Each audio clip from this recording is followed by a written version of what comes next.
Captain's log. Stardate unknown. Starfleet gave Jake and I our own vessel and crew. We've been traveling the universe, learning and interacting with strange peoples.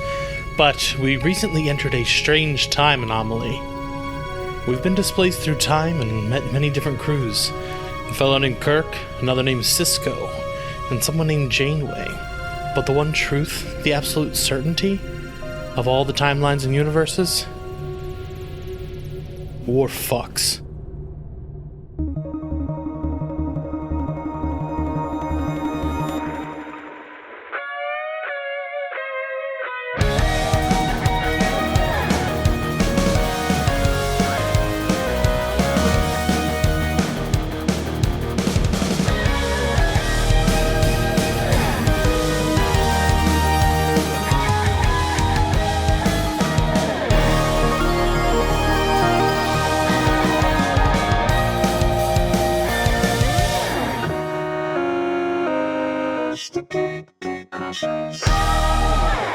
Welcome to Gate Crashers, a podcast dedicated to kicking open the door to your next favorite thing. Our mission, our creed, our code is this: to make all nerdy things more approachable and accessible to everyone. We want you to find a universe that you'll fall in love with. I am Jackson Lanzing. And I'm Collin Kelly. Both of us use he, him pronouns, and we are super psyched to be here crashing Gate Crashers to talk about Star Trek. That's go ahead. No, hey, you'll find that we don't only like to talk over each other, but we often finish each other's sandwiches. We are the writers and showrunners of Star Trek Year 5 at IDW, a comic series that takes place after the original series of Star Trek before the motion picture picks up. This is the last year of the Enterprise's classic 5-year mission. And we are here to introduce your traditional hosts back again, Daniel McMahon Young and Jake McMahon. I don't think anyone's ever called us traditional before. You're traditional in the sense of this particular podcast, right? Yeah. Classic. People are used to the weird. Ooh, the original series. They're the honestly, the Kirk to our Picard. We Jake and I have been were the co-hosts, but now it's been like a rotating cast. So I think it's the first episode Jake and I have been on together in, I don't know, months, like a long time. Are you Spock? We were on an interview last week. Yeah, but interviews are different than episodes. Are you Spock? I don't know. I think I'm probably Kirk. You always know a Kirk because Kirk lets you know they're Kirk. I'm Kirk. Kirk self-identify. Well, today we're here to talk about Star Trek.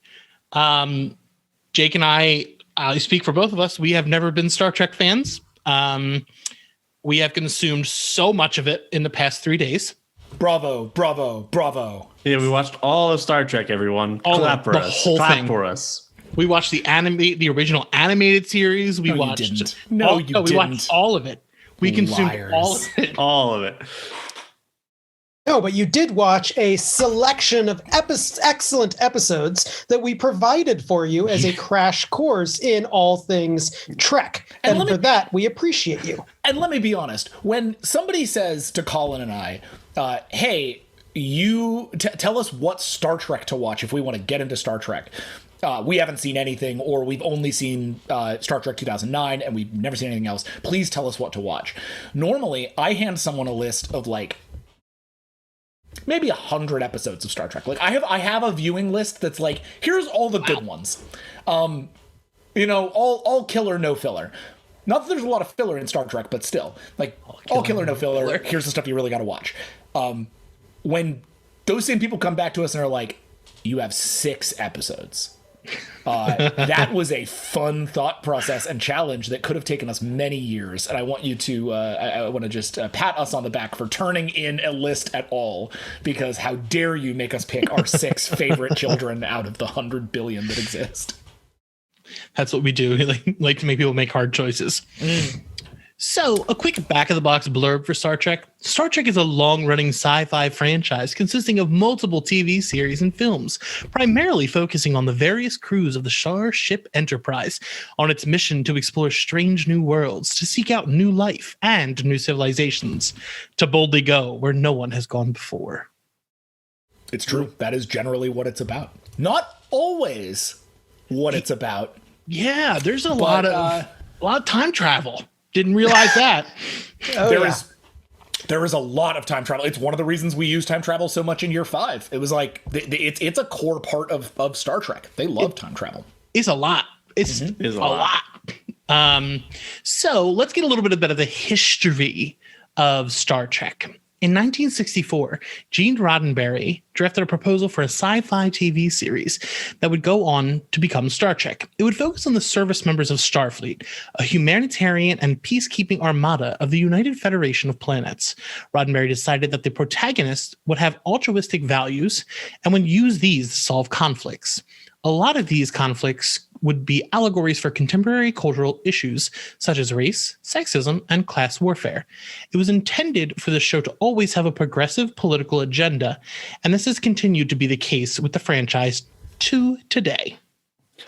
The first show in the franchise, now lovingly called the original series, didn't have the best start. The pilot episode, The Cage, was made, but the studio, unhappy with it, but still impressed with the overall concept, order a second pilot where no man has gone before. Side note, the studio in questions, I don't know how to pronounce that. Desilu. Named for Desi Arnaz and Lucille Ball, who owned the studio. Desilu Productions, ran by Lucille Ball and star of I Love Lucy. Carrying over only really the starship that it was set on, the Enterprise, and Leonard Nimoy's alien character, Mr. Spock, from the original pilot. The second pilot introduced audiences to William Shatner's Captain Kirk, and history was made. The show was commissioned and ran for 2 seasons, only to be canceled. An unprecedented fan-run letter-writing campaign then convinced the studio to bring Star Trek back for a 3rd season, and then after that 3rd season aired, the show was officially canceled, and seemingly forever. Other than a 2-season animated series in the early 70s, the franchise went quiet.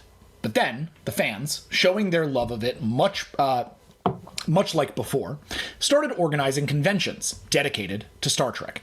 This caught the attention of Paramount Pictures, who proposed backing a film continuation of the show. This spawned Star Trek: The Motion Picture, written by Gene Roddenberry, and led to a total of 6 films featuring the original cast of the original series. The success of these films led to further shows being put into production. First, there was The Next Generation, debuting in 1987. Dang, I didn't know that. It focused on a crew of the new Enterprise set some 200 years after the time of the original, led by Patrick Stewart's Captain Picard, following the mission of discovery and adventures core to the franchise's heart. This crew would go on to star in 4 feature films after the show came to an end. Spinning off from The New Generation, we had Deep Space Nine, which followed a Starfleet crew posted on a space station on the frontier getting caught up in the conflicts of various political factions. And Voyager focused on the crew of the titular ship getting stranded on the far side of the galaxy and its trek back home. All 3 shows lasted 7 seasons.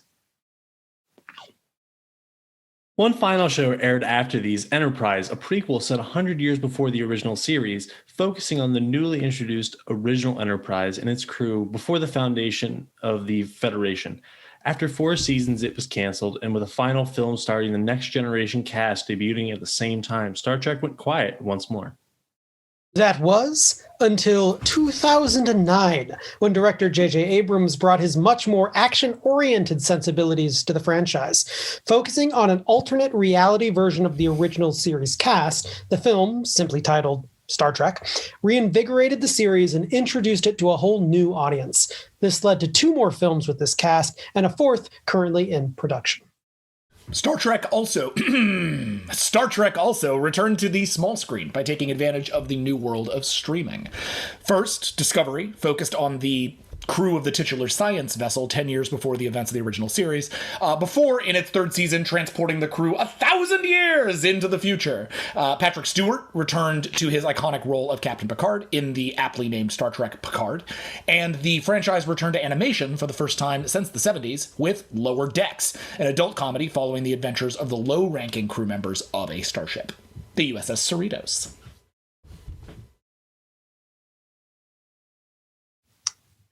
With at least 2 further live-action shows and a children-focused animation show in production, in addition to multiple films, Star Trek has never been stronger. It's never been stronger.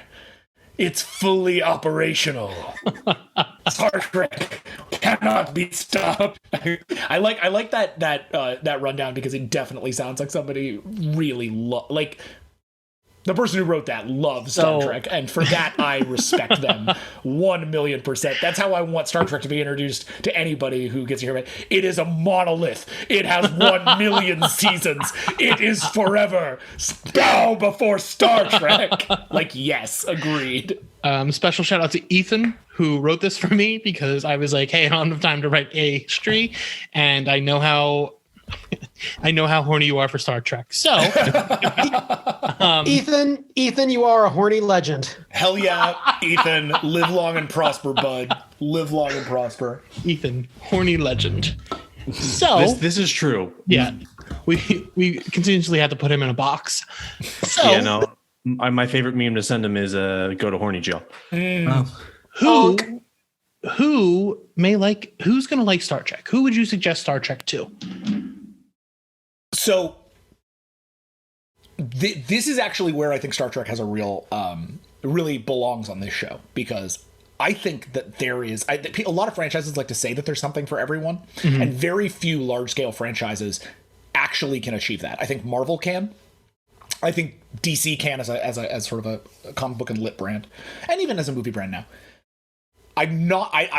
Star Wars has gotten there to some degree, but I still think there's a lot of people that just can't get into Star Wars. Star Trek has enough just modularity that there is probably one for you in here. But I think the person who really gets into Star Trek right away is somebody who is curious, somebody who loves science or hope. Or optimism. I think it's somebody who wishes for a better world. I think utopians are really drawn to Star Trek, and people who feel like they're looking for a future where they are included and where everyone is involved. Star Trek has been on the vanguard of not just diversity, but inclusion and representation sort of across the board for a long time, and has stumbled and fallen along that way, but way less than you would imagine for a franchise that was at the vanguard of it. So my initial answer to Star Trek is there really is something for everybody, but I think especially in a moment where you are looking for media that isn't being made like right now. I mean, some of the media is being made right now and it's incredible, but even just the older material that like obviously we're huge fans of, that you can still pick it up today if you are looking for something that feels optimistic and heartfelt and intelligent and inclusive. I will add to that, because that is 100% correct, with the caveat of you need to be willing to find it. There is so much Star Trek. It's very easy to get lost in the things that you don't enjoy, because there is some stuff that is very cheesy. There is some production value that is just hot garbage, and it's easy to get tangled up in that stuff before you find the thing that really speaks to your heart. And it is there, I guarantee it. But it's easy to get turned away before you find it. That is the one gate that we must crash. But if you're willing to crash that gate, you will undoubtedly find the thing that you fall in love with. So exactly what you said is how I've always felt about the Trek series. I've never found there's always been so much of it that I've never found my in. So I got a lot to say about that in our discussion section of the show. But the best place to find Star Trek today is on the Paramount Plus streaming service. Yep. Kind of wild that they just went the Disney route of just saying Plus. But it's what everybody's doing now. Yeah, it's all on there. Disney should have just called it The Vault. I like that. Missed opportunity. Yeah, it seems to be working out all right for them, though. Yeah. There's also there's also quite a bit still on Netflix. Oh, though, yeah, they've consolidated it all on Paramount Plus, but some of it is still available on Netflix. And you can always go and find the physical copies if you're a physical collector. Yeah. So the episodes that we watched in order are from the original series. We watched Balance of Terror, The City on the Edge of Forever. For Next Generation, we watched Yesterday's Enterprise, The Best of Both Worlds, Part 1 and 2, and we watched the film Star Trek First Contact. So we're going to talk about those full of spoilers at length after the jump. If you want to check those episodes out, I highly suggest doing that before listening to the second part of the episode, just so you can get more enjoyment out of it to understand what we're talking about. If that doesn't bother you, then follow us into the final frontier. I also got to imagine that there are at least some Star Trek fans out there who just heard that list and said that Jackson and Colin are dummies who don't know what they're doing, and how dare they have those be the episodes that you introduce these incredible people to. And I feel you, and I understand, and I hope that as we talk about it, it will become clear why we picked those and why we're using that as an entry point, with the understanding that this doesn't necessarily reflect our favorite stuff from the franchise as much as it reflects what we thought was a really good way into the franchise, since that is so much the story here. Also, just one more before we get in. Also, we were suggested, if we had extra time, to watch an episode of Discovery and Lower Decks. The episode of Discovery that I got to watch was Magic to Make the Sanest Man Go Mad, and Lower Decks Crisis Point. Woo! Those are my favorites. So I'm willing to just be like, yeah, definitely those two. Hell yeah. Those. Yeah, my favorite episode of Discovery, my favorite episode of Lower Decks. Those are hard to say because I love every single episode of Lower Decks. Colin, did you have anything? Yeah, I mean, I really wanted to make the argument that you needed to watch all of the 4th season of Star Trek Enterprise, but I felt like that was probably a little beyond the scope of what you were willing to do. But now that you're in, you should just go watch the 4th season of Enterprise. It's really good. You don't need to necessarily watch seasons 1, 2, 3. You could, but you don't need to. But season 4, my dudes, yum, yum, yum, yum, yum. All right, so let me clap right here so Mike knows to cut and put in whatever I actually don't know what he puts in between, because I haven't listened to the in between since he cut out my.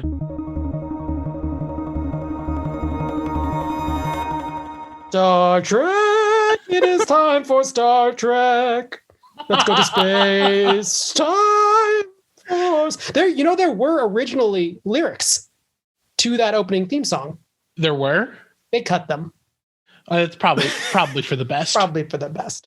See, the closest I've ever gotten to Star Trek is Gundam, and which after learning all that stuff about like the first season getting canceled, the first series getting canceled, it's even more like Gundam than I thought, because that first series just ended, and the only way they brought it back is because they made like compilation movies. Yep. Call me back for the Gundam episode. We'll talk Iron Blood Orphans. It's going to be a 2-parter. No shit. We're going to do an episode about the actual shows and then one about building them. So I have one sitting in my closet waiting to be built. Oh, amazing. Awesome. I'm surrounded by them. All right. For 2020, I had a problem. The woman who actually like started the Star Trek fan movement, her name's Bijou Triple, and she's like a legend in not just Star Trek circle, but fan circles. Like, she started conventions. Like, she's this like wonderful unsung hero of like, she organized the first letter writing campaign to like save a show. Like, she's this just incredible person. She just like rolled in on one of our signings at San Diego Comic-Con and just like walked down the line, and like, cause she's, Star Trek was what started it. It was Star Trek Year 5. So she was like, great, cool, TOS, I'll take it. And got all of our signatures and got past me and Colin and Jody before Brandon Easton spotted that her walker said Bijou on it. And he was like, wait, are you Bijou Trimble? And she was like, yeah. And he was like, oh my God, come hang out. Like, what? And we all just, like, he, like, looked down the line and said, guys, this is Bijou Trimble. And we all flipped out, and we just, like, shut down the signing and just, like, hung out with her for a little bit. But I always, whenever I hear, it was cool hearing that story about, like, oh, yeah, Star Trek fell apart, and then it came back. And I know that academically, but then you think about, like, the people who did that are, like, still alive and have seen what it's become. Like, it's awesome. But effectively, she was just so, like, hot for Spock that she was like... Right, she also started Slash Fic, right? Mm-hmm. Yeah, she was the first Kirk Spock Slash Fic, which was the first Slash Fic. So she's like awesome. A fucking legend. She's awesome. And she pulled me aside. I got like a couple of minutes with her after we like took a photo. It was just like she just wanted to talk to me about Star Trek. I was like, I'm just gonna hold every moment of this in my mind forever. And she goes, you were talking about like new Star Trek, and she's like, "Are you watching the new shows?" I was like, "Yeah." I was like, "Which one do you like?" She was like, "I like this Discovery." Like, "Oh, I like that Discovery." We were talking, and she was like, "I don't really understand why people."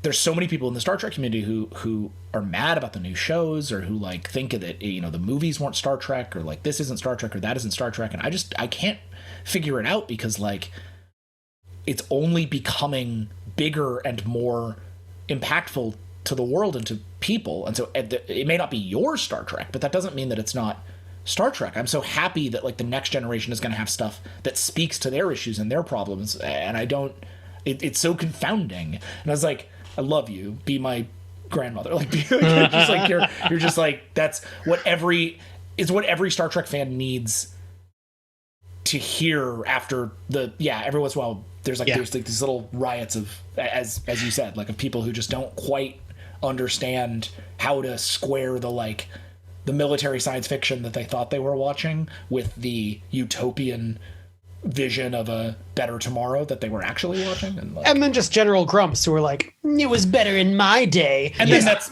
Star Trek. That's fine. I'm sure a lot of those people love our book, and for that I'm glad they are getting year 5, because to some degree that is for them. But I do hope that you can have that opinion and be like, oh, I liked the 60s one the best. That's fine. You can like the 60s one the best. That's awesome. Fucking great. Yeah. I mean, dude, like, the original series and Deep Space Nine are my Star Treks. I don't think anything's ever going to supplant those.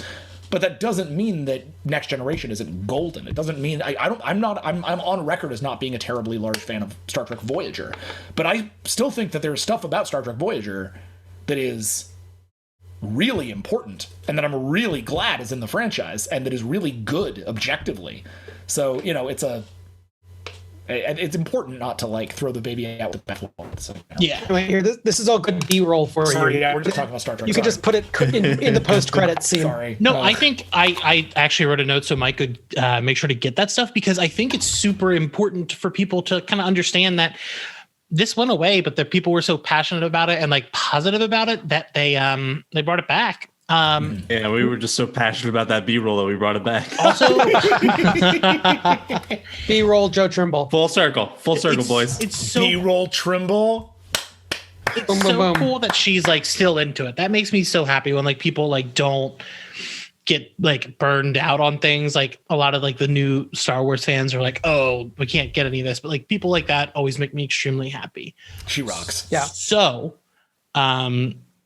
Jake, I have not texted you about this or talked to you about Star Trek because I wanted to hear your thoughts on what you liked about the series so far. First. Oh, on the spot. Yeah, no. On the spot. I wasn't thinking about that. Most of what I was thinking about was the fact that I could make Beetleborgs jokes. Good.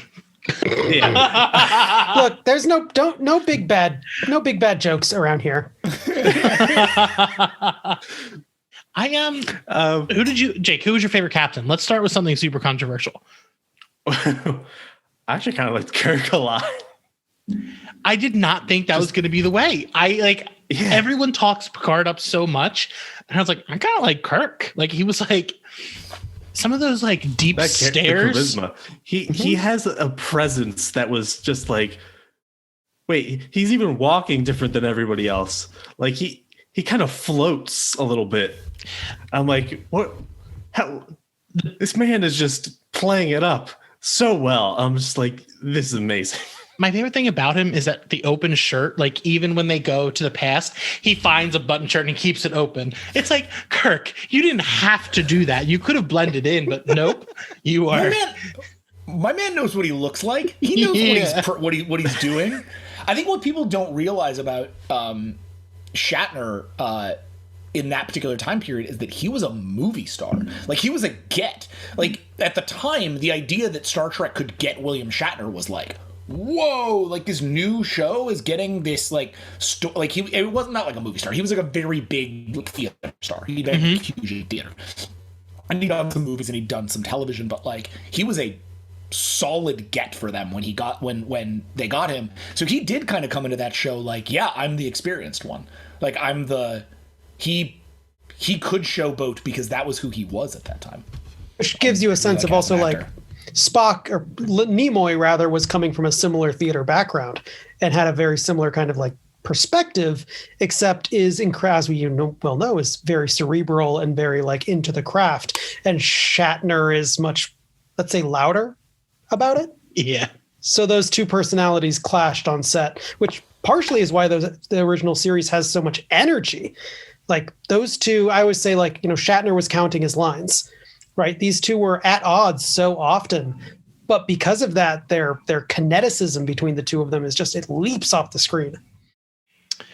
So there's like one specific like bit in The City on the Edge of Forever where they're in the basement and Kirk is saying something to Spock. He's like, oh, I know it was going to be hard to make, but like, I kind of thought you could do it. And just like, kind of, it's like gouging him like, oh, thought you were smart. I thought you could get it done. Yeah. Like their chemistry was unlike anything else that I saw in the rest of the series. And it's like, as you said, Kirk is more of like a ham. Like he's like really hamming up his scenes and stuff like that. But I want to go into the order because Balance of Terror, there is so much in that episode that I think more sold Star Trek to me than anything else that I had seen in the past. Like I had seen a couple episodes of Deep Space Nine and Enterprise, but like there is this, it's more strategic. So everything for me is always going to be compared to Star Wars because that's what I was raised on. That's what is in my blood. But Star Trek is a very different monster in a way because like everything is more like, it's not just guns blazing the whole time. They're like strategically picking out how to fight the Romulans in this. Romulans. Yeah, Romulans. You had to write the first one. In that episode, it's just like, it's chess rather than like setting a checkers board on fire like Star Wars is. There is a common theme you'll hear in certain like Star Trek circles where they'll be like, what's your favorite Star Trek movie? And people will say Master and Commander.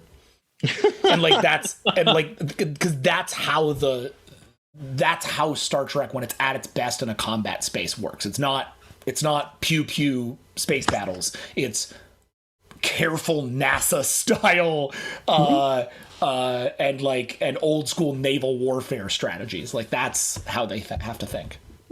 And Balance of Terror, I mean, obviously it's one of our very favorite episodes, but it is the idea that you could be up against an opponent and never see their face, right? This is like Hunt for Red October kind of action. This is submarine warfare. And yeah, exactly. It's chess. You have to get into the mind of your opponent and figure out what it is that makes them tick. And I think in that episode particularly, I mean, I don't know his name, but the guy who plays the Romulan captain is that literally the first thing I wrote? Heartbreakingly beautiful. That racist guy sucks. I wasn't expecting the first thing that I took a note on to be about a bigot. And I'm like, I thought he looked familiar. Wait, I wasn't expecting this. Wait, hold on. That same actor comes back later on in the series and plays Spock's father. Oh. And became a recurring character for the rest of Star Trek because Mark Leonard was so good in that episode that they were like, you come back. So the Romulans, whatever, are they... So the Vulcan and the Romulans started as one, then they split off. One, as Jake... The schism. Yeah, one went like full-on Manifest Destiny colonialism English Empire type thing, and the other ones are like, hey, we're all about like learning and being good and stuff. No emotions though. Is that a thing? Yeah. So the theoretically, and this is actually really funny because if you want to know the straight deets on this, you can pick up Star Trek Year 5, number 20 and number 21, where we show, I think for the first time in the canon, the schism. But the traditionally the way that it's portrayed good is the Vulcans were great. A savage I was surprised. and uncompromising race who were easily overwhelmed by their emotions. They lived on a dark desert planet that was hostile and Mad Maxy, and they nearly destroyed one another just over resources. It was basically a really super turned up version of human history. And then they created nuclear weapons and they almost wiped each other out. And then instead, this guy named Surak, no last name because Vulcans never repeat names. Every Vulcan name is unique. Surak came forward and said, what if we did it differently? What if instead we got rid of our emotions because our emotions overwhelm us so easily? We're basically like very touchy emotion boys. And if that isn't core to us, like if we don't let that at us, then maybe we'll make better decisions. Maybe we'll survive rather than die. And the way that that's been portrayed throughout most of Star Trek is like half of Vulcans were like, that makes sense. Let's try doing that. And started to purge their emotions in a ritual known as Kolinar. Or the other half were like, you know what?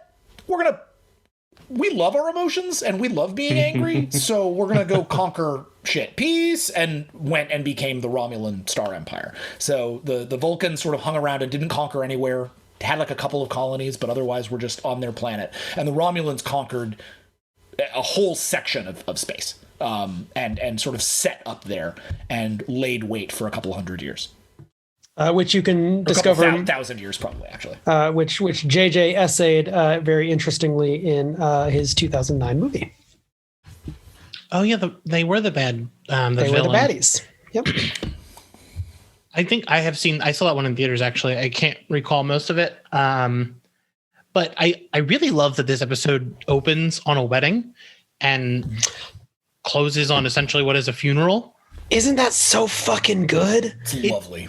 It took me a minute to kind of come back from the whiplash that this was made in the 60s. It was like storytelling has always been good. Like always, like stories have always been there, but like knowing this amount was already on television at that time, to see that was just like, holy shit. Like they were doing that hard. Yeah. And that was a form of storytelling that was more common back then than it is now. Insofar as they had a Star Trek, it's commonly pitched as Wagon Train to the Stars. That was how he pitched it. Mm-hmm. And people don't necessarily know what that means because what's Wagon Train? Wagon Train was a show that was a big hit before Star Trek. It was a Western because that's really what was popular on TV at the time were Westerns.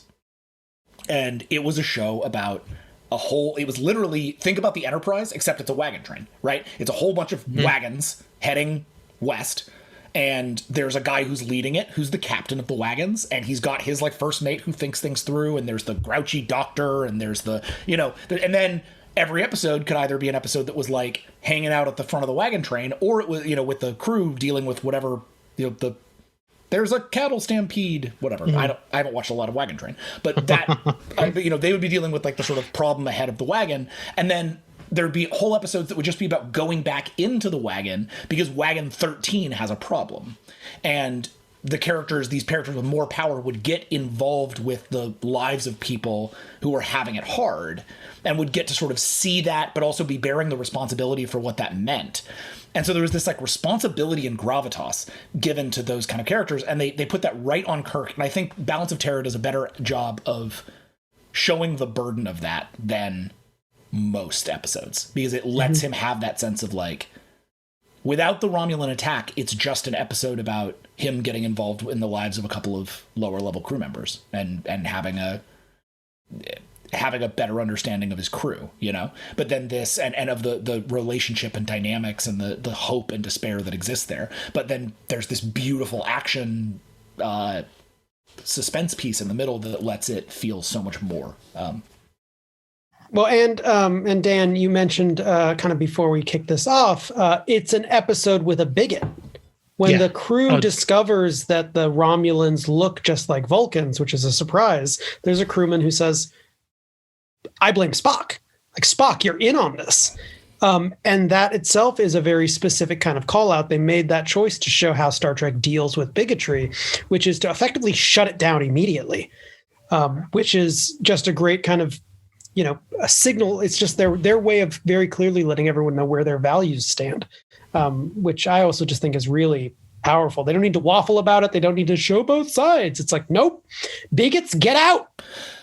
I always wonder how much of that is informed by Roddenberry's time as a cop, because Roddenberry was a police officer for pretty much his whole career before this. He was an Air Force pilot and a police officer, and he as a cop in LA at the time, I got to imagine he ran into a bunch of people who were bigots. Like, I got to imagine that bigotry was running rampant in the LAPD then as much as it is now, which is to say a lot. So, like, one would assume that was a thing that he had dealt with. And I always wonder how much Kirk is him in that scene is Roddenberry being like, if I was in charge, this is how they'd act.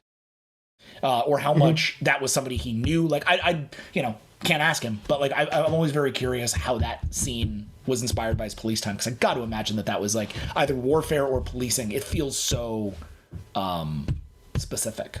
But it's weird also, like, it's part of what makes Balance of Terror such a rich episode. It just has all these wonderful plot lines, but also it's, that's not really a well they go back to often, right? They kind of make their statement there, and like, it does crop up oftentimes with the other alien races, but I just think it's a really strong kind of thesis statement to the show. Yeah, we don't stand for that. Balance of Terror also just has an interesting thing. This is always something I bang the drum on, that I just think is so cool. You might have noticed that the lighting was super intense in that episode. So much black, so much white, like so much color.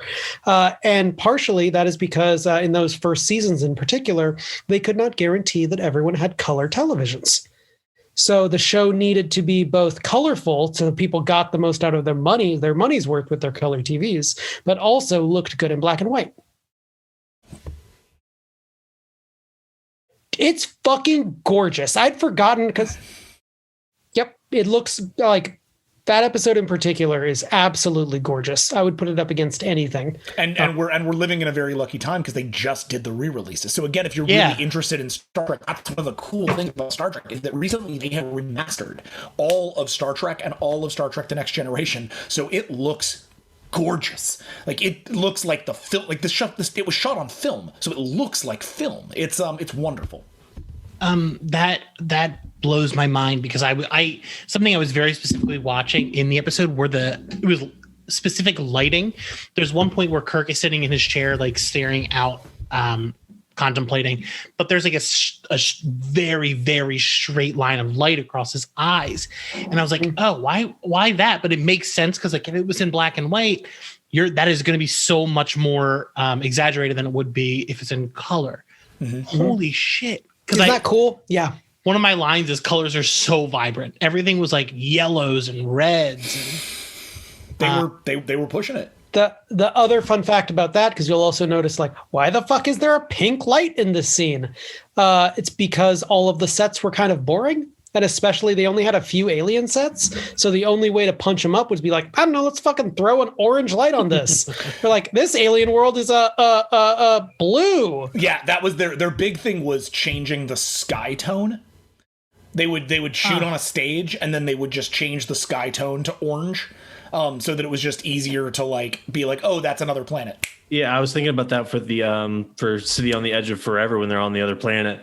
I'm just like, oh wow, that's like a purple color. Yep. I'm like, yeah, I'm like, okay, so that's how they could convey. Yeah. Just like, oh, it's got a different atmosphere, literally. Yeah. It's I actually and I think the planet in City, obviously we can get there, but like the planet in City has I think it feels so convincingly alien even now. Like, it's goofy and B-movie completely, but like it does everything you need to do to be like, oh yeah, that is a big rock that can transport you into the past. Like, you're not like sitting there and be like, that's the dumbest thing I've ever seen, which it would be easy to do. Yeah. The Guardian of Forever showed up on Discovery recently, and was like made with like modern technology. And honestly, I don't think it looks any better. It looks like that's incredible. It looks like the thing. That makes me so excited that it came back, because like Discovery made me want to like go back to the first episode and watch it all the way through. You should. Discovery's completely worth watching. There's some really great stuff in Discovery, and especially some great performers. A couple things before we move on to the City on the Edge of Forever. One is a big Star Trek thing, but there's a line towards the end of the episode when they beat the Romulans where the captain says, "In a different reality, I could have called you friend," before he dies. And I was like, this was on like, this is so much more than I ever thought. Like, it was like poetic and just beautiful, because he then turns around and blows his ship up and kills himself. And I'm like, oh my God. Like, you don't think about the consequences of like something like that, because it's a fun sci-fi show, but then you're like, he's so dedicated to his cause that like he knows this other person is as well. And it's the mutual acknowledgement that is actually, to me, the core of the episode. It's what makes Balance of Terror special compared to there are other Star Trek episodes that do similar things, and there's a movie, Wrath of Khan, that's very much built as a feature adaptation to some degree of what works about Balance of Terror. So you should watch Wrath of Khan, because I think you'll be interested in it. And again, a lot of people are going to be like, you should have recommended that over First Contact. And to them I say, eye on you. Yeah, assimilate this. But I do think that there is a wonderful bit in that episode, because if you've never met Kirk before, it really tells you the most fundamental thing about James Kirk. Because people tend to represent him as a horny dude who travels around stopping in his sentences a lot and taking credit for shit that he didn't do, and like he has a lot of like the worst colonialist iconography kind of associated with him. The caricature that has developed over the last 50 years. That is what a lot of people have represented Kirk as. In retrospect, really look, when you go back to the series and watch it all at once, which obviously we've done a lot because it's our job, we have encountered over and over again that is not at all the intention of that character. And where it does come off that way, it is because of when it was shot and the sort of social mores and understandings of the time in which it was shot. The intentions of the character, they say over and over and over again in the internal documentation and the memos and stuff, all of which we've also read, which is them talking about him as Horatio Hornblower, right? That's their big marker, is like he's like an old school naval hero. He's a guy who's been around a lot, but the tragedy of him is that he cannot go home because everything that he lives for is out here in space. It is his crew. It is this is his family. This is his legacy. This dude has only the mission and the honor that he carries with it. And the idea that he meets an enemy who not only sees that, but like salutes it before he goes down with his ship, just like, Kirk would do in the exact same scenario, really lets you know, like, this is a special dude. Like, this is not an everyday starship captain. Not every captain is Kirk. He is special even for a starship captain. He is horny though. Don't. Yeah. Okay. He loves women 100%. Justifiably, right? I mean, like he is liquid fire. That is a handsome man. I mean, that will turn everyone's heads. He foxy. He also the thing to remember about Kirk, you want to feel bad, not bad for him, but I guess like feel sympathy for him. They canonically made it clear later, and we've used it a lot in year 5, that Kirk at that time has a son and an old flame back home who he's not allowed to be in their life because he put the mission before his, like, so he had a huge problem and like lost his son and like did all this stuff and then went to space and found love in the stars. And like there's part of it to me that's just like that's kind of a tragic story, dude. Like that's like you spent 5 years trying to get over the fact that you couldn't handle stuff back home, which I love. I mean, he also moved on to love in time, which didn't go over well in The City on the Edge of Forever. That was my segue. That was my segue, boys. Love that transition. Yeah. I mean, love that. Hell yeah. He had to make that tough decision with just the fact that she was a pivotal figure in the changing of history. Like he had to stop her. He had to make sure she died to make sure the Nazis didn't take over the world. That's Yep. Edith Keeler must die, man. No. So Dan, for our listeners, City on the Edge of Tomorrow is all about when the crew discovers Mr. Bones McCoy, their doctor, gets injected with some crazy sauce. He goes wild, ends up on a planet that has a time travel rock that he goes and yeets himself through. The other, which then changes the timeline, removes the Federation from the history of the galaxy. So then the crew has to themselves yeet themselves into this magic time rock and go back to what they discover is the Depression era United States, where they have to wait and not only discover what will change the timeline, but how they can rescue their friend. Yeah, my last note on that episode was Kirk must play Fuck, Marry, Kill.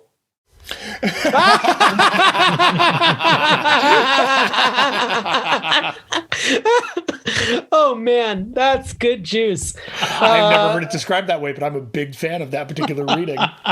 Yeah, that is excellent. Also, this is clearly the episode that inspired that one episode of Futurama with the original Star Trek cast. For sure. Yeah. Wait, This is definitely that. It's a direct. I mean, City is iconic, dude. This episode is it is a. You could separate it from. If you asked me, can I give me one episode of Star Trek to watch? I would have given you City on the Edge of Forever. It is just. People are so tired of the episode being the best episode of Star Trek, and it's just there's no doing anything about it. It's so good. And what's amazing about it is that the writer, Harlan Ellison, right, famously cranky, like not really into like giving not really into giving any shits about like sparing your feelings about anything.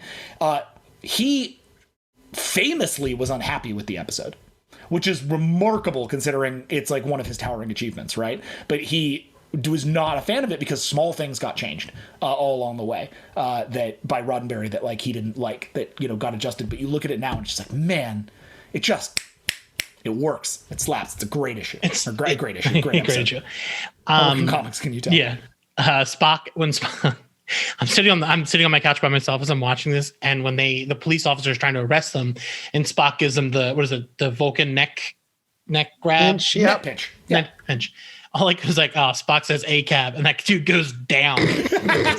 Nice. Yep. Though I did notice in that episode, it's interesting because Bones knocks someone out with apparently a chop to the kidneys, which was an interesting choice. Yeah. Bones at one point is like I guess the juice is wearing off, and he like passes out, and the guy he was talking to pickpockets him. he takes like whatever special super future device he has and like walks away. And he's like, "Oh, what's this?" And he vanishes.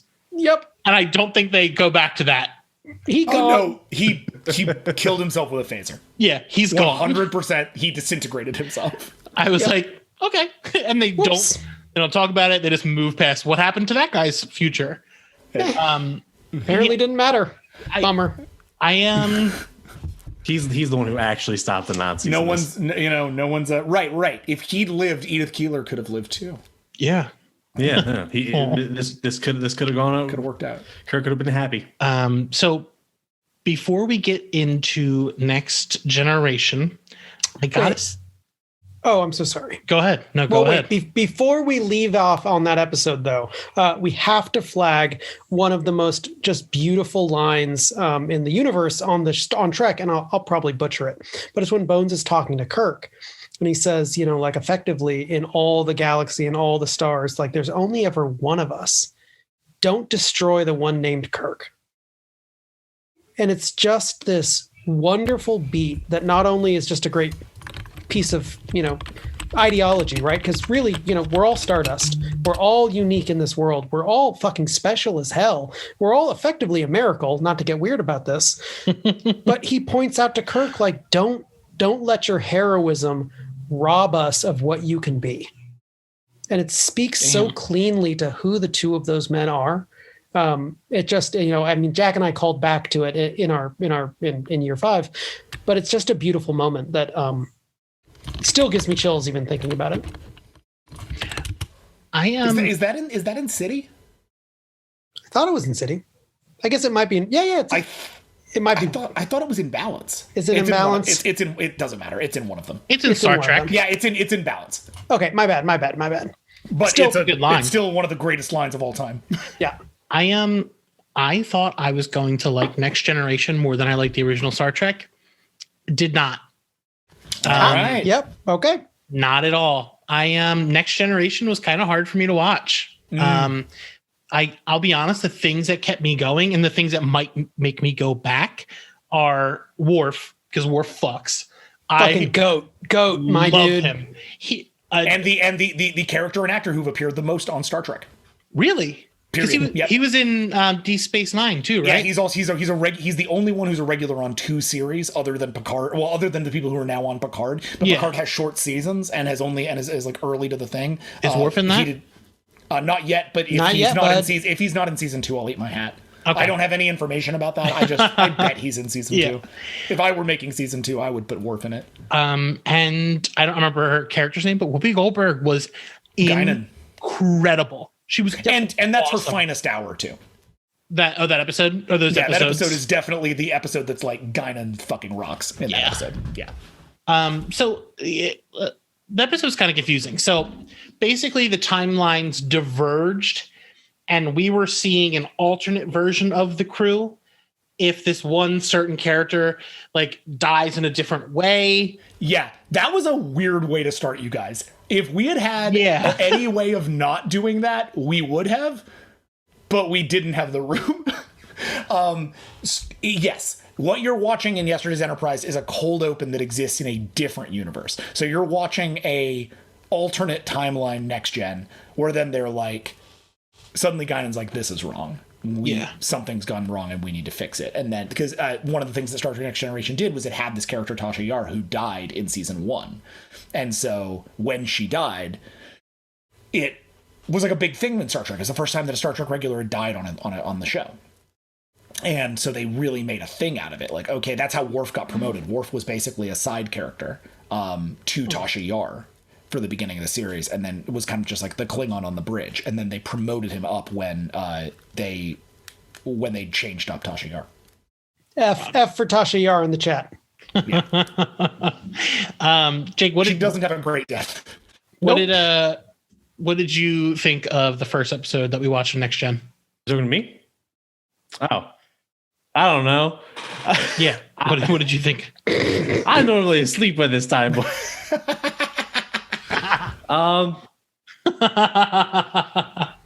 You're a hero.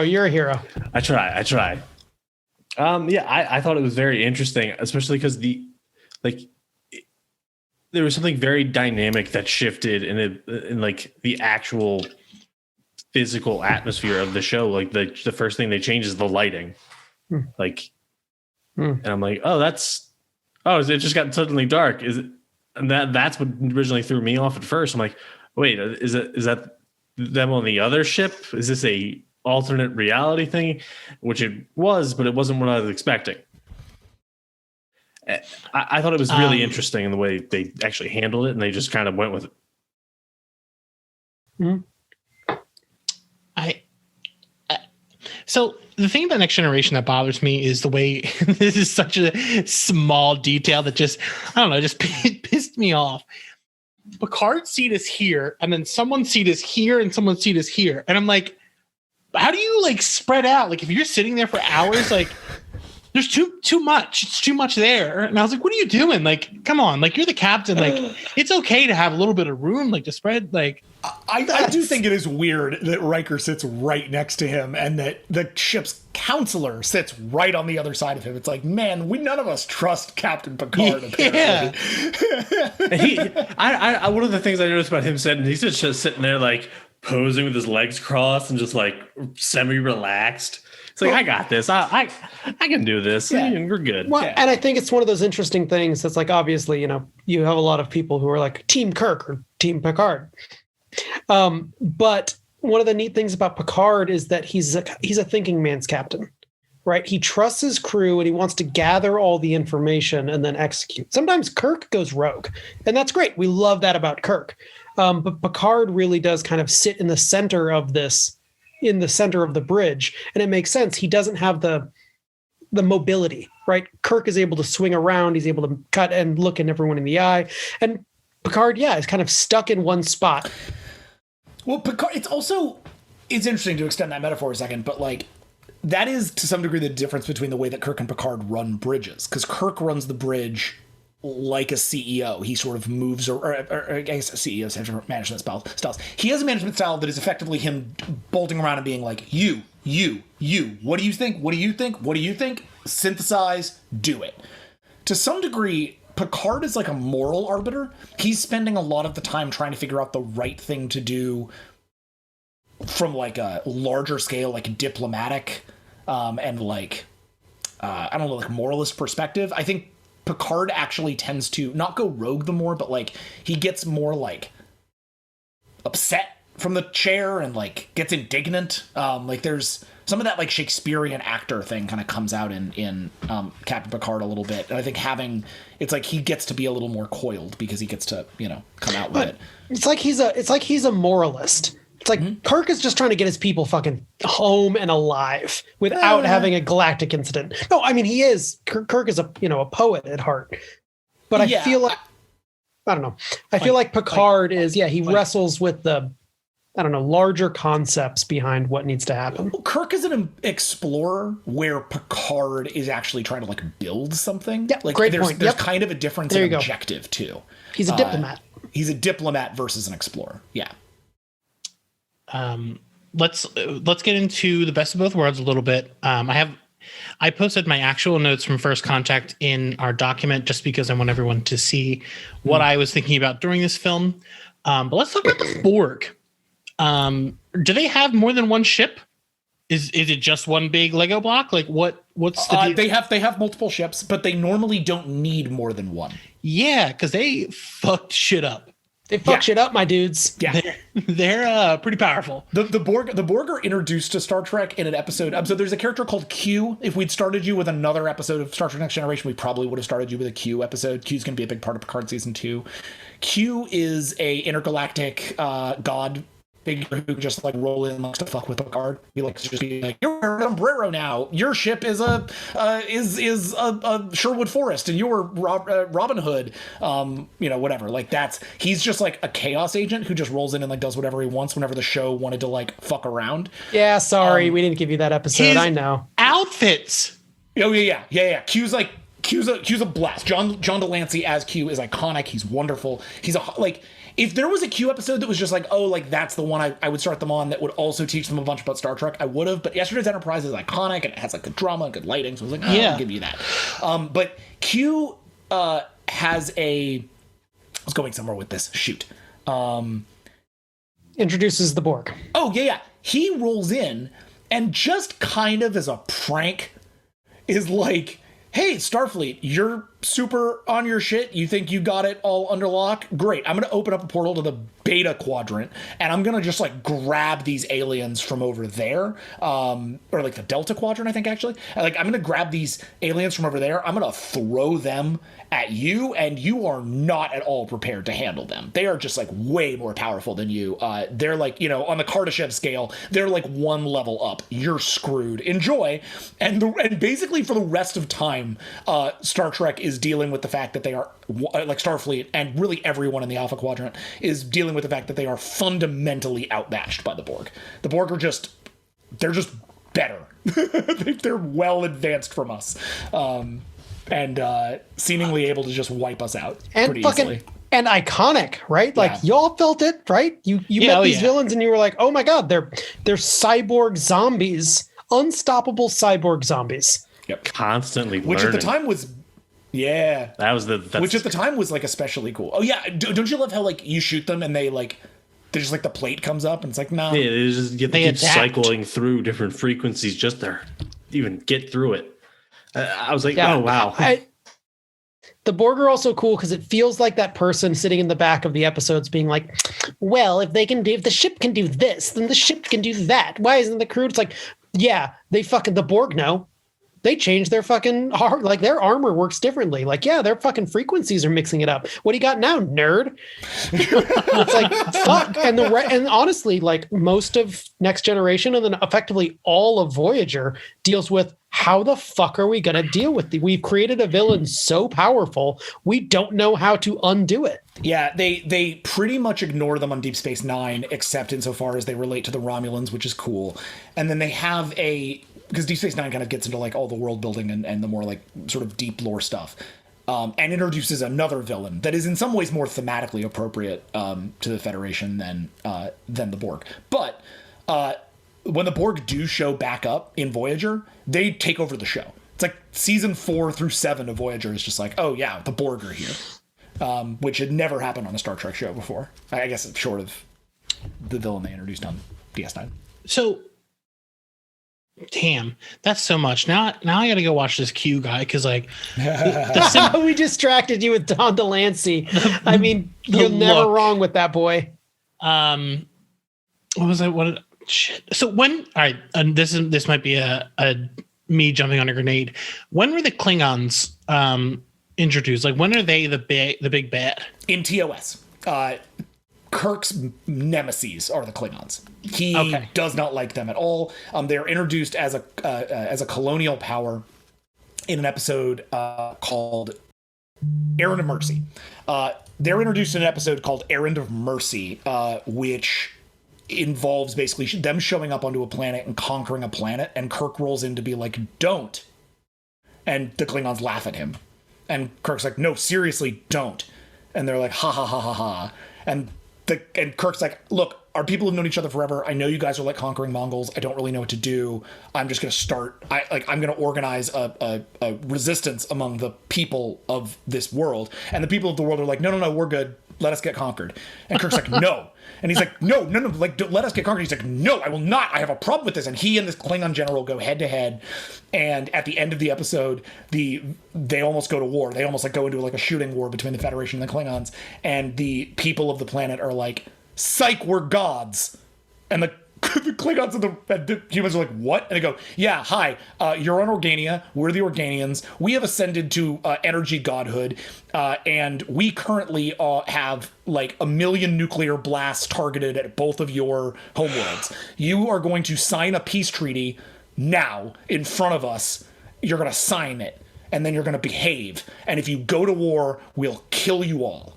Bye. That's incredible. And that's how the Klingons and the Federation make peace the first time, and it takes them several hundred years to go to war again. So, like, I want to know about the swords. yeah, Are we talking about batleths, my dude? Batleths or mechleths? What are we gonna go for? what? Colin's got both within arm's reach. Wait, I'll go really? get it right now. I kind of want to see it. You show us. Yeah. Show us after this. I do Show want us to see that. Show us on the podcast.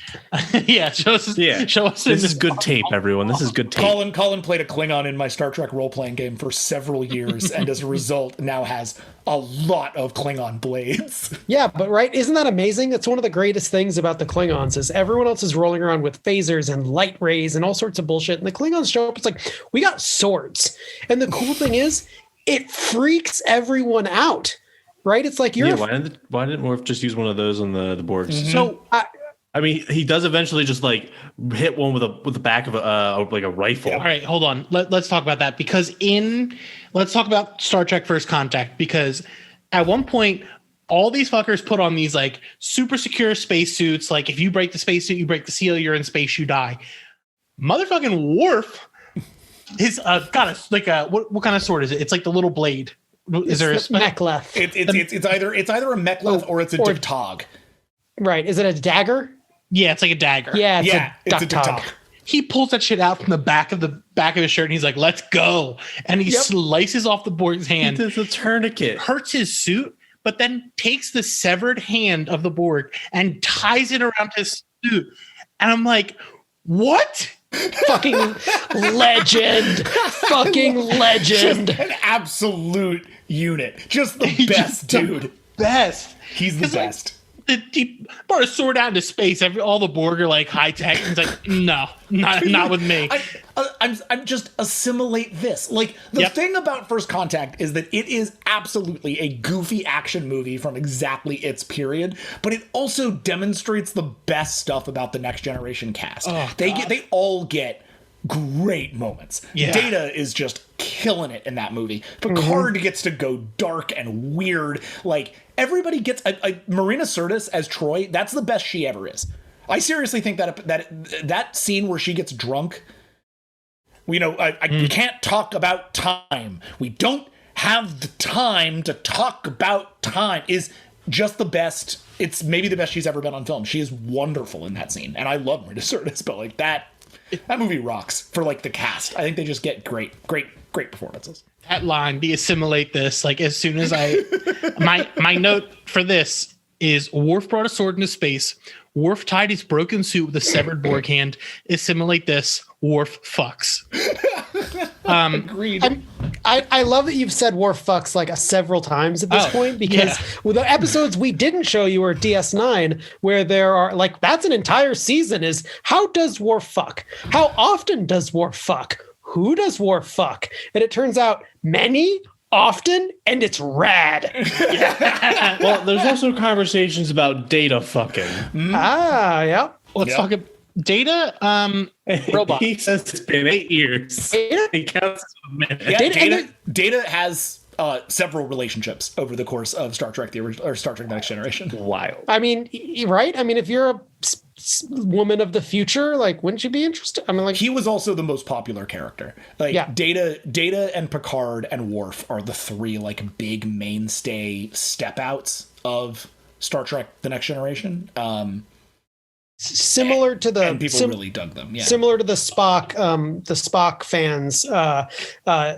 Data fans are called Spiner femmes, and they are women who are just super hot for Brett Spiner, as they should be because Data is sexy as hell. But yeah, Brent Spiner definitely basically gave his life to Data. Like he's done some good other work. He's a really good actor. Data is just iconic for him in the way that Spock was for Leonard Nimoy. Everyone should go watch this 2-season show Threshold. He's amazing on it. He was very good on Threshold. He's also the mad scientist in Independence Day. If you didn't put that together, the white-haired one. Mm-hmm. Yeah, that's Data. Huh? I'm just looking at pictures of Data now. The one who got like slammed up against the glass. I was so excited when I was a kid. I was like, Brent Spiner's in this movie. It was like made that movie my favorite automatically. Is he in Picard? Yes. Yeah. Yeah, he's a big. Sorry. Are we gonna badmouth Picard? No, we're not gonna badmouth Picard. We have heard very nothing intense. Good. There's some fucking rad shit in it for sure. It's just obviously we have Star Trek opinions, and we have Star Trek opinions specifically about stories and how you tell stories in the Star Trek-verse. And we may have some. They make choices that we would not make. Yes, the show does a different thing with those characters than I would necessarily have done, but there is some very good Data content in it. What did you just say?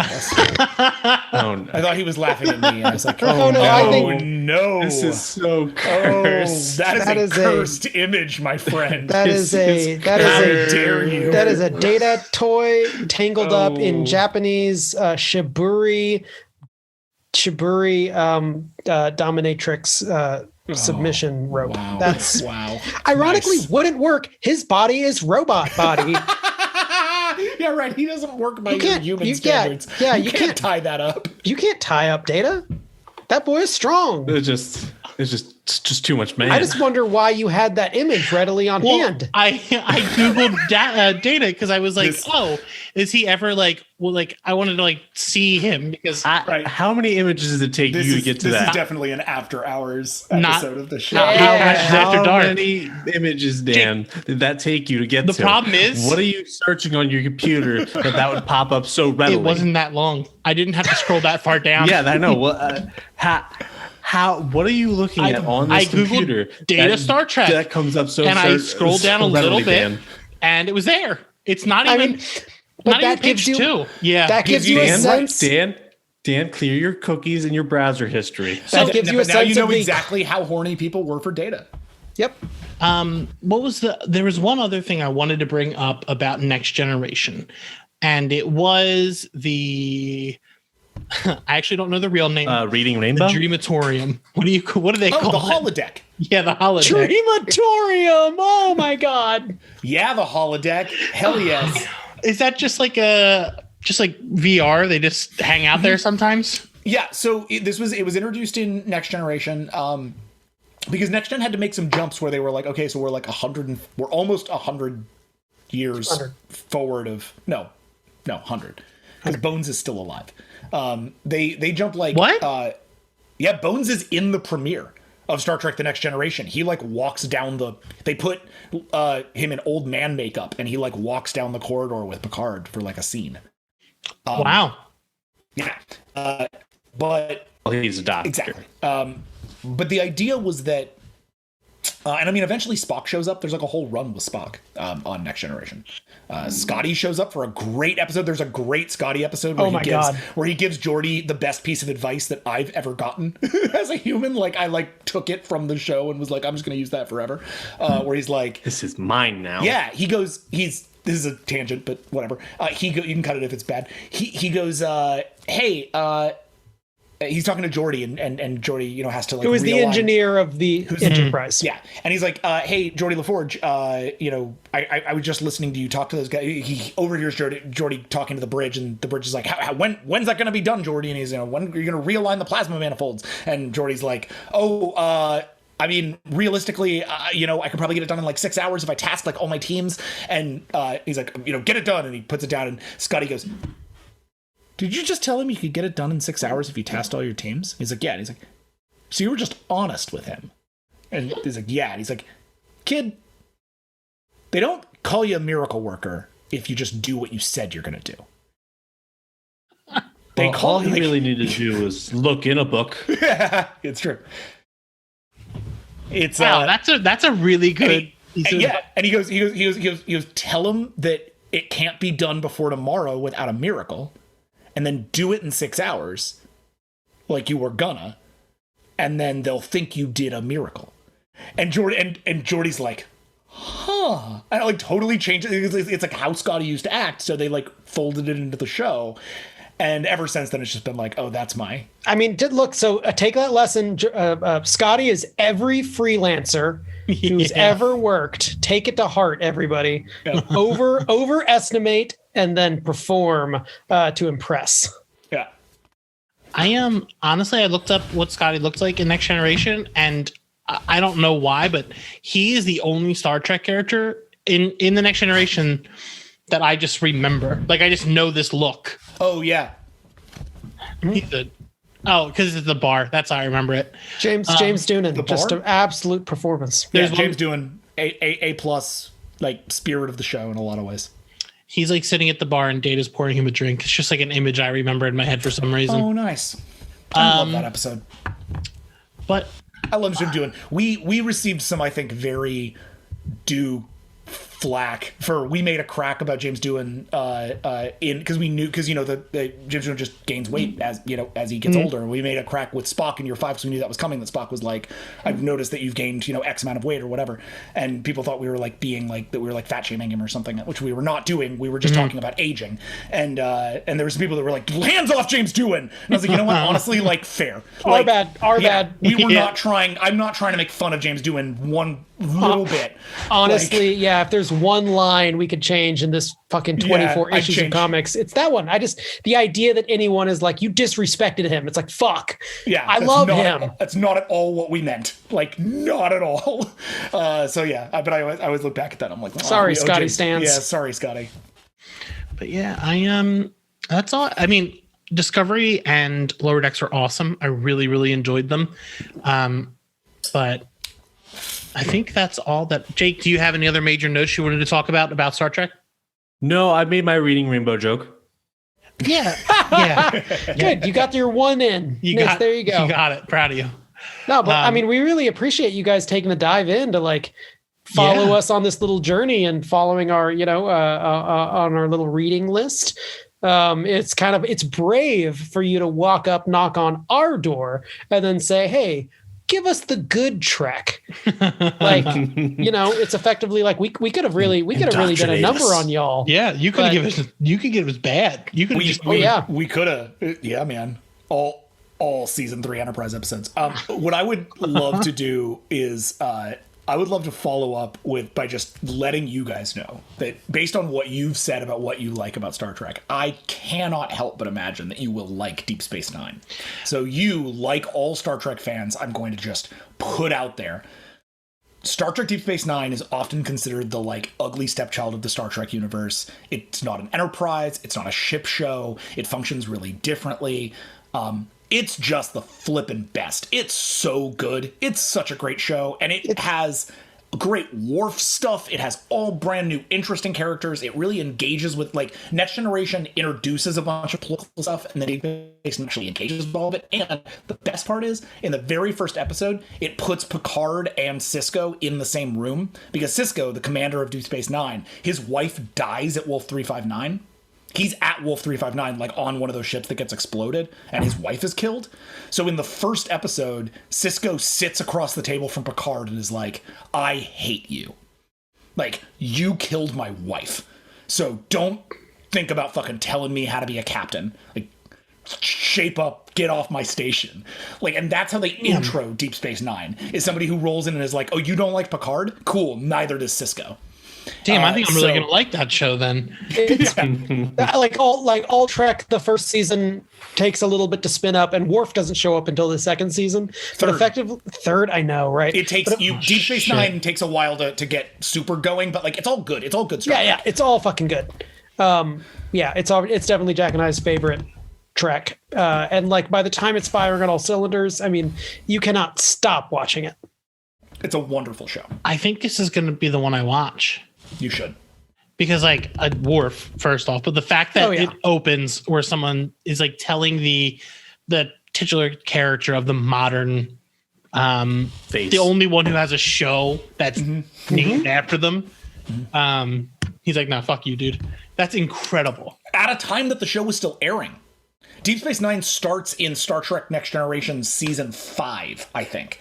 So they were concurrent shows. So like the lead of your show came onto this other show to get chewed out by your new captain, and then leaves and lets this guy just run. It's awesome. But Avery Brooks, the main guy on that show, the captain, Sisko, he had a thing where he was like, I'll leave you with this. He had this thing where he was he had previously had a really iconic look, which is that he was bald and he had a goatee, right? He was Hawk. From the old like Spencer for Hire, and that was what he looked like. He had a shaved head and goatee, and that was the Hawk look, and that was what Avery Brooks did. And he showed up, and Star Trek was like, "That looks too much like a threatening black man, and we think you can't be bald because Picard is bald." And he was like, "But I want to keep my look. This is what I look like. This is how I feel comfortable." And they were like, "No, shave the goatee and grow hair." And for the first 2.5 seasons, I think it is, you can see Avery Brooks struggling and trying to come out of his shell and trying to project an identity that is his own and not in comparison to Picard. And so they work it into the character.